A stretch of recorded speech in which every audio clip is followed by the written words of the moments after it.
कहानी सास बहू की।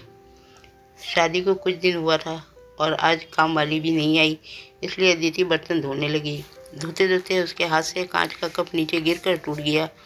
कप टूटते ही वह डरने लगी कि उसकी सास अब बातें सुनाएगी। आवाज़ से सास दौड़ती आई और बोली, बेटी क्या हुआ?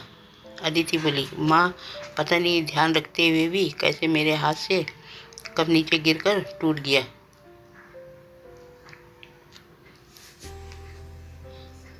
सास बोली, बेटी चिंता ना कर, कप ही तो फूटा है, तुम्हें चोट तो नहीं आई और भले ही इसके कितने टुकड़े ही ना हो जाएं, पर मेरी बेटी के दिल के टुकड़े ना हो। मेरी बहू से महंगा है क्या ये कप? और हाँ, तुझे अभी ये सब करने की क्या ज़रूरत है बेटी?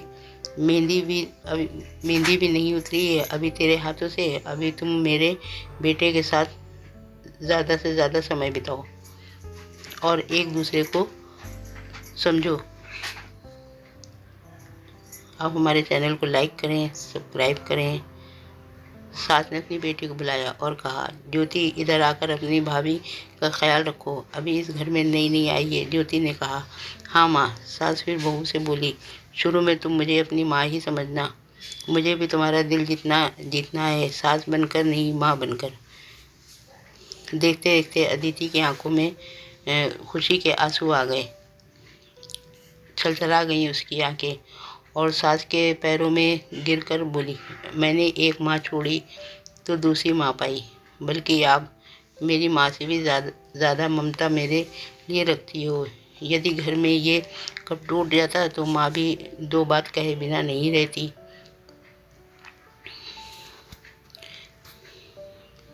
रात को अदिति की नींद ही उड़ गई। रह रहकर शाम की घटना याद आ रही थी।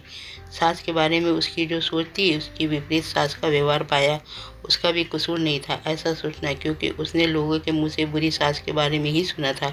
अदिति अपने अतीत में खो गई। उसे फिर याद आया कि कुछ साल पहले उसके इकलौते भाई की शादी हुई थी। मेहंदी का रंग उतरने से पहले ही माँ ने भाभी पर काम की पूरी जिम्मेदारी डाल दी और अपने ही नियम कानून के हिसाब से भाभी को चलाने के लिए मजबूर कर दिया। माँ ने भाभी को घर में एडजस्ट होने से ज़रा भी वक्त नहीं दिया। भैया भाभी को बाहर ले जाते तो माँ का मुंह फूल जाता और बोलते ही, हर समय भाभी को लेकर ले जाने की क्या ज़रूरत है। कभी भी भाभी को खुली हंसी नहीं दिया। समय के साथ भाभी ने सहना छोड़ दिया और घर में हर रोज़ झगड़ा होने लगा।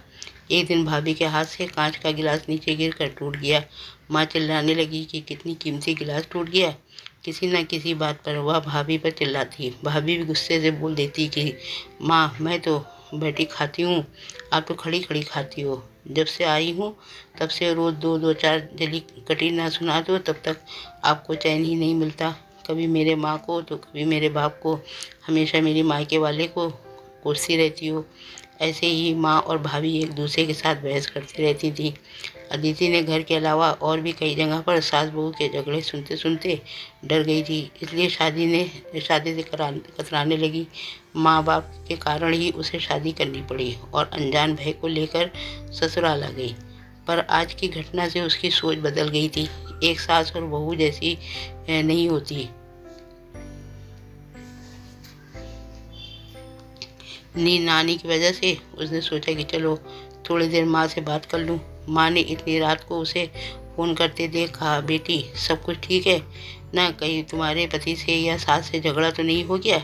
अदिति बोली, नहीं माँ, ऐसा कुछ नहीं है। मालूम है ना माँ, आज मेरे साथ क्या हाथ से कांच का गिलास नीचे गिरकर टूट गया। तभी सास आ गई।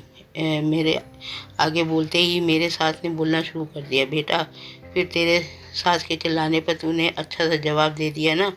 हाँ बेटा, कभी भी दब कर नहीं रहना। तुम एक पढ़ी लिखी अच्छी लड़की हो, तुम में कोई कमी नहीं है, इसलिए कभी भी सुनना मत। आप हमारे चैनल को सब्सक्राइब करें, लाइक करें। तभी बात को काटते अदिति बोली, माँ अब बस करो, मैं अपने दूसरे माँ के खिलाफ कुछ नहीं सुन सकती। माँ थोड़ा आश्चर्य हो गई और बोली, ये क्या बोल रही हो? अदिति बोली, हाँ माँ, आज मेरे हाथ से जब कप गिरा तो मेरे सास ने बिल्कुल भी मेरे साथ बुरा व्यवहार नहीं किया। अंत में अदिति बोली, अब आप समझ गई ना सारी बात? माँ एक और बात कहनी थी, आप बुरा तो नहीं मानोगी? उसकी माँ बोली। हाँ बोल बेटा, अदिति बोली। माँ, काश आप भी मेरी नई माँ के साथ भाभी की तरह व्यवहार करती तो शायद भैया और भाभी अलग घर में नहीं रहते। अपनी बेटी की ये सब बातें सुनकर उसे एहसास हुआ कि उसने अपने बहू के साथ गलत व्यवहार किया था। उसकी बेटी ने उसकी आंखें खोल दी। अदिति उससे पहले कुछ बोलती, तभी उसकी माँ बोली, अदिति, अब जब तू यहाँ आएगी तो पूरे परिवार को एक साथ पाएगी। अब फ़ोन रख, मुझे बेटे और बहू के स्वागत की तैयारी करनी है।